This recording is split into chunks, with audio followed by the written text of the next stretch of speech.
ಕನಸು ತುಂಬಾ ಚಿಕ್ಕದಂತೆ ಅಂದುಕೊಂಡ್ರೆ ದೊಡ್ಡದು, ಆಸೆ ಎಲ್ಲ ದೊಡ್ಡದಂತೆ ಅಂದುಕೊಂಡ್ರೆ ಚಿಕ್ಕದು.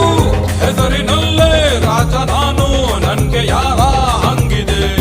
ಒಂದೇ ಒಂದು ಆಸೆ ನಂದು, 1000 ಕೋಟಿ ಬೇಕು, ಸಣ್ಣದೊಂದು ಮನೆ ಬೇಕು, ಮೈಸೂರು ಪ್ಯಾಲೇಸ್ ಸಾಕು.